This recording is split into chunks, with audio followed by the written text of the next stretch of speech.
صدیق تیاری ساڈی ازلا تو اے یاری ہجرت دی منزل باری ساڈی ازلا تو اے یاری میری حاضر آقا جانے جند جان کرا قربان میڈے وس وچ نہیں انکاری ساڈی ازلا تو اے یاری الحمدللہ نحمده ونستعینه ونستغفره ونعوذ بالله من شرور أنفسنا ومن سيئات أعمالنا من يهده الله فلا مضل له ومن يضلله فلا هادي له ونشهد أن لا إله إلا الله وحده لا شريك له ونشهد أن محمدًا عبده ورسوله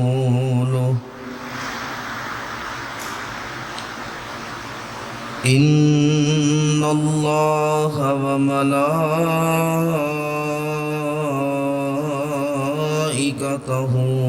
يصلون على النبي يا أيها الذين آمنوا صلوا عليه وسلموا تسليما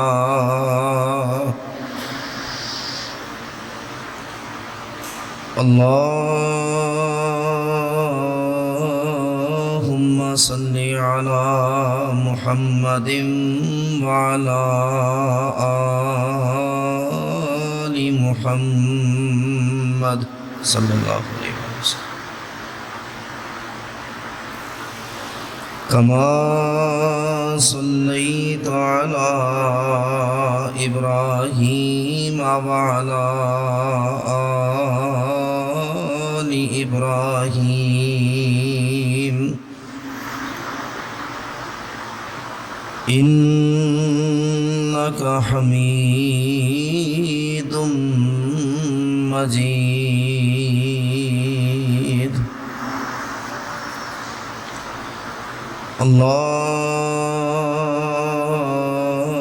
اللهم بارك على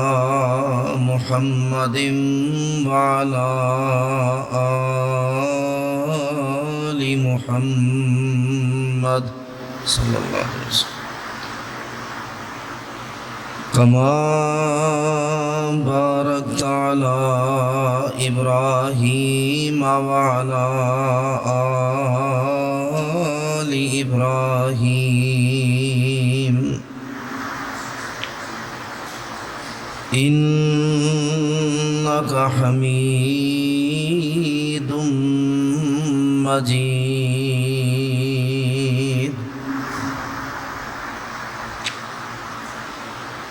أما بعد فإن خير الحديث كتاب الله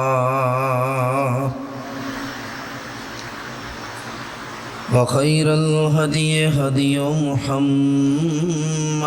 صلى الله عليه وآله وسلم وشر الأمور محدثاتها وكل محدثة بدعة وكل بدعة ضلالة وكل ضلالة في النار.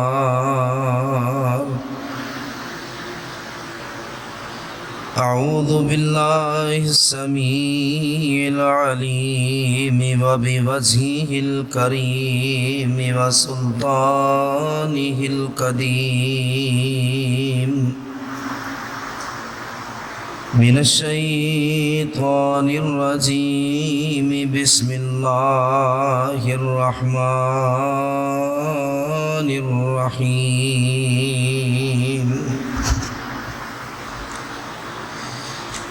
أم حسبتم أن تدخلوا الجنة ولما يعلم الله الذين جاهدوا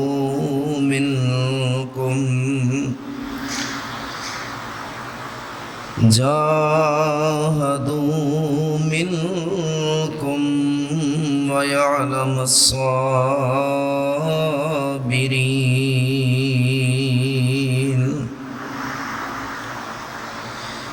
صدق اللہ العظیم. ہر قسم کی حمد و ثنا، تعریفات، تسبیحات، تحمیدات، تمجیدات، بڑائی، کبریائی، تنہائی، بادشاہی، شہنشاہی اللہ وحدہ لا شریک کی ذات اقدس و اکمل کے لائق ہے،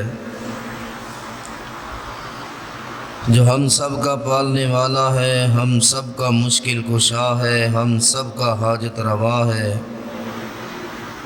ہم سب کی بگڑیاں بنانے والا ہے، ہمارے الجھے بگڑے معاملات کو سلجھانے اور سنوارنے والا ہے. حمد و ثنا کے بعد بے شمار لا تعداد ان گنت بے حد و حساب درود و سلام ہو احمد مصطفیٰ منبع ہدا پیکر صبر و رضا شفیع المذنبین سید المرسلین سید الانبیاء سید الاتقیاء امام الزاہدین امام المجاہدین خاتم النبیین والی بطحہ جناب حضرت محمد مصطفیٰ صلی اللہ علیہ وآلہ وسلم کی ذات گرامی پر میرے عزیز بھائیوں، انتہائی واجب الاحترام میرے بزرگ حضرات، عزیز بچوں اور معززات ماؤں اور بہنوں، آج کے خطبہ جمعۃ المبارک کا عنوان جو آپ احباب نے پڑھا ہوگا، اشارہ ابرو پہ جاں قربان، اس میں ہم رسول اللہ صلی اللہ علیہ وآلہ وسلم کے چند جانثاروں کا، وفاداروں کا، جیالوں اور متوالوں کا ذکر کریں گے جنگ احد کے حوالے سے. غزوہ احد 15 شوال 3 ہجری ہفتہ کے دن پیش آیا. ہفتہ کے دن یہ لڑائی ہوئی، 15 شوال تھی اور 3 ہجری تھی. یہ وہ اسباق ہے جو ہمیں ازبر ہونے چاہیے، یہ ہمارے ایمان کے لیے بڑے فائدہ مند ہے. مشرکین مکہ بدر کی جنگ ہارنے کے بعد پیچ و تاب کھا رہے تھے، شدید غم و غصے کی لہریں تھیں ان میں کہ کسی طرح ہم اپنے مقتولین بدر کا بدلہ لیں. مسلمان جیت کیسے گئے؟ اتنے تھوڑے سے، ایک طرف 1000 ایک طرف 313 اور یہ جنگ جیت گئے. ہمارے بڑے بڑے سردار مارے گئے، قیدی ہو گئے. ہماری عزت، ہماری آبرو کی بقا کے لیے اگر ہم مکہ میں اپنی چودراہت قائم رکھنا چاہتے ہیں اور لوگ ہمیں عزت دیں، لوگ ہمارا احترام کریں اور ہماری سرداری کو قبول کریں، اس سرداری اور عزت کو بچانے کے لیے ایک اور جنگ چاہیے، اور وہ جنگ مسلمانوں سے جیتنا بھی بہت ضروری ہے۔ کم سے کم اتنا تو کہیں گے کہ بھائی ہم بدلہ لے آئے، ورنہ تو عرب کی عورتیں انہیں تانے دیتی تھی، انہیں رسوا کرتی تھی اور یہ گردنیں اور سر جھکا کے چلتے تھے۔ تو ابو سفیان جو ابھی انہوں نے کلمہ نہیں پڑھا تھا، اسلام قبول نہیں کیا تھا، قافلے سے بچ کر نکلے اور کہنے لگے کہ اس قافلے پر جتنا سامان ہے، ایک روایت میں آتا ہے کہ سب سے کم منافع 5000 دینار سے زیادہ تھا۔ کہنے لگا یہ جتنا قافلہ ہے، جتنے اونٹ ہے، ان اونٹوں کے اوپر جتنا سامان ہے، کوئی ایک سوئی تک بھی اپنے گھر لے کر نہ جائے، اس سے ہم جنگ کی تیاری کریں گے۔ اور اس سے سونا خریدا گیا، جنگ کی تیاری شروع ہوئی، اور انہی کے متعلق اللہ تعالیٰ نے قرآن مجید میں یہ آیت مبارکہ اتاری، ان الذین کفروا ينفقون اموالهم لیصدوا عن سبیل اللہ، کہ وہ لوگ جنہوں نے اللہ کے ساتھ کفر کیا، اللہ کے راستے سے لوگوں کو روکنے کے لیے اپنا مال خرچ کرتے، اپنا پیسہ خرچ کرتے ہیں، اور مقصد ہے اسلام کو چوٹ پہنچانا، مقصد ہے مسلمانوں کو چوٹ پہنچانا، مقصد ہے نعوذ باللہ اسلام کا نام دنیا میں باقی نہ رہے۔ فَسَيُنْفِقُونَهَا ثُمَّ تَكُونُ عَلَيْهِمْ حَسْرَةً ثُمَّ يُغْلَبُونَ۔ اللہ فرماتے ہیں اور خرچ کرو، اور خرچ کرو، جتنا چاہو تم خرچ کر لو، تمہارے مقدر میں آخر میں مغلوب ہونا ہے، تم فتح نہیں پا سکتے، اور یہ تمہارے لیے ایک حسرت ہی بن کر رہ جائے گی کہ ہم اسلام کو مٹا دیں اور محمد کریم صلی اللہ علیہ وآلہ وسلم پر غلبہ پا لیں۔ والذین کفروا الی جہنم یحشرون، اور یہ وہ لوگ ہیں کہ جہنم کی طرف انہیں اکٹھا کیا جائے گا۔ آج بھی بڑے بڑے بد نصیب ایسے ہیں کہ جو ظاہری طور پر کلمہ گو بھی ہوتے ہیں، لیکن ان کا پیسہ، ان کا مال، درہم و دینار، روپیہ پیسہ، ان کا بینک بیلنس، ان کی کوشش، ان کی کاوش، ان کی محنت، وہ اللہ کے دین سے ہٹ کے شیطان کے راستے میں ہوتی۔ بہت سارے لوگ پیسہ اڑاتے ہیں، بہت سارے لوگ پیسہ پھینکتے ہیں، یہ آپ نے بھی مناظر کئی بار دیکھے ہوں گے۔ قسمت کی بات ہے کہ کون اللہ کے راستے میں کسی مسجد یا مدرسے کو دیتا ہے، کسی غریب کی مدد کر دیتا ہے، یا کون شیطان کے راستے میں اپنا پیسہ لگاتا ہے کہ لوگ فحاشی اور عیاشی کی طرف جائیں، اسلام سے ہٹ جائے۔ جبیر ابن مطعم ان کا غلام تھا وحشی، یہ آپ ہمیشہ یاد رکھیں، جبیر ابن مطعم کا غلام تھا، اور طائمہ جبیر ابن مطعم کا چچا تھا جو غزوہ بدر میں مارا گیا تھا۔ جبیر ابن مطعم نے اپنے اس وحشی اور حبشی غلام سے کہا تیری آزادی کی قیمت یہ ہے، میرے چچا طائمہ کا بدلہ لے لو۔ بعد میں اسے ہند ملی جسے ہم ہندا کہتے ہیں، اس نے بھی کہا کہ اور کسی کو مارو یا نہ مارو، حمزہ کی لاش مجھے دکھا دو اور میں تمہیں تمہارے وزن کے برابر سونا دینے کے لیے تیار، تمہاری آزادی میرے ذمے ہے۔ خیر یہ پلاننگ بن رہی ہے، ترتیب بن رہی ہے، کس نے کس کو مارنا ہے، کون کتنا مال لے کر آئے، کون کتنی جائیداد لے کر آئے، کون کتنا سونا لے کر آئے۔ اور جب یہ لشکر مکہ سے نکلتا ہے تو سیدنا حضرت عباس رضی اللہ عنہ جو مکہ میں تھے، اللہ کے رسول علیہ السلام کو خط بھیج دیتے۔ اللہ کے رسول علیہ السلام آپ اور آپ کے صحابہ الرٹ رہیے، کسی بھی وقت یہ قافلہ، یہ لشکر آپ تک پہنچ سکتا ہے۔ یہ 3000 جنگجو آ رہے، 3000 ہے، اور ان کے پاس 200 گھوڑے ہیں، 700 زرہ پوش ہے، اور 3000 اونٹ ہیں، اور یہ 3000 کے 3000 لوگ مکمل طور پہ اسلحہ سے لیس ہو کر آ رہے۔ اللہ کے رسول علیہ السلام آپ تیار رہے۔ نبی علیہ السلام نے حضرت مقداد کو، 2 اور صحابہ کو جاسوسی کے لیے بھیج دیا کہ خبریں پہنچاتے رہو، کب آئیں گے، اب وہ کہاں پہنچے ہیں اور ان کی حرکت کیا ہے۔ صحابہ کرام برابر اللہ کے رسول علیہ السلام کو خبر دیتے رہے۔ عبداللہ ابن جبیر رضی اللہ عنہ، ان کی قیادت میں بھی ایک دستہ بھیجا کہ آپ نے ان کی نقل و حرکت کا بتانا، اور رسول کریم علیہ السلام نے مشورہ کیا صحابہ سے کہ اب کیا کیا جائے، مدینہ میں رہ کر دفاع کریں یا باہر نکل جائے۔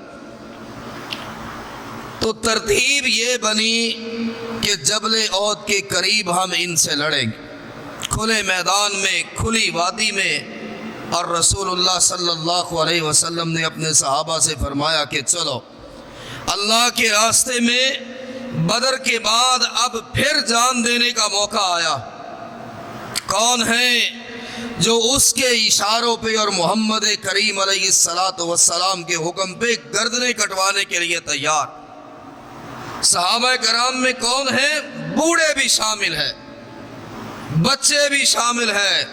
جوان بھی شامل ہیں، اور خواہش یہ رکھتے ہیں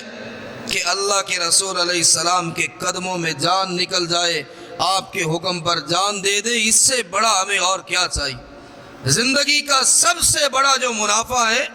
وہ تو آپ کے حکم پر جان دینا ہے، مرنا تو ہے ہی ہے، لیکن اللہ اور اس کے رسول کی رضا مل جائے تو اس کے بعد اور کیا چاہیے۔ رسول اللہ صلی اللہ علیہ وآلہ وسلم، ہم بہت مختصر کریں، بہت مختصر، کہ یہ خطبہ جمعہ کا ٹائم ہے، مختصر وقت ہوتا ہے۔ آپ میدان احد میں کھڑے، صحابہ کرام آپ کے ارد گرد ہے، مشرکین مکہ ہر حساب سے مکمل اسلحہ لے کر آئے کہ بدر کی جنگ کے زخم انہوں نے یاد رکھے تھے کہ ہمارے پاس کہاں کہاں اور کیا کیا کمی آئی تھی، وہ ساری کمیاں پوری کر کے آئے۔ زرے ہیں، تلواریں ہیں، نیزے ہیں، ڈھالے ہیں، اور اونٹ ہیں، گھوڑے ہیں، جنگ کا مکمل سامان ہے۔ اور رسول اللہ صلی اللہ علیہ وآلہ وسلم نے اپنی تلوار کو پکڑا اور فضا میں لہرایا اور فرمایا، کون ہے جو محمد کریم علیہ السلام کی تلوار کا حق ادا کرے گا؟ بڑے صحابہ آگے بڑھے، اللہ کے رسول علیہ السلام مجھے حکم دے، یہ تلوار مجھے دے دے اور پھر دیکھے میں کیا کرتا۔ لیکن ان سب میں نصیب جاگا سیدنا حضرت ابو دجانہ رضی اللہ عنہ۔ اللہ کے رسول علیہ السلام تلوار مجھے دے دیجئے، اور نبی علیہ السلام نے اپنی تلوار حضرت ابو دجانہ کو دی اور سرخ رنگ کی پٹی ماتھے پر باندھی ہے۔ یہ پہلا موقع تھا، مفسرین لکھتے ہیں، کہ ابو دجانہ ایسی چال چلے جو عام حالات میں اللہ کو کبھی پسند نہیں تھی، کہ اکڑ کے چلنا، سینہ تان کے چلنا، چھاتی تان کے چلنا، اور ایڑی زمین پہ مار کے چلنا۔ عام حالات میں یہ چال اللہ کو پسند نہیں ہے، لیکن نبی کی تلوار لینے کے بعد جب چلے تو رسول اللہ صلی اللہ علیہ وسلم نے فرمایا، آج تو ابو دجانہ کی چال کو بھی اللہ پسند کر رہا، اللہ خوش ہو رہا ہے کہ دشمن کے سامنے جانے پر جسم لرز نہیں رہا یا قدم سست نہیں پڑے، پوری قوت اور جواں مردی دکھاتے ہوئے پھر انہیں گاجر مولی کی طرح کاٹتے چلے گئے، کھوپڑیاں بکھیرتے چلے گئے، اور اللہ کے رسول صلی اللہ علیہ وسلم کی تلوار کا حق ادا کیا۔ نبی علیہ السلام نے حضرت عبداللہ ابن جبیر سے فرمایا کہ 50 تیر انداز لے لو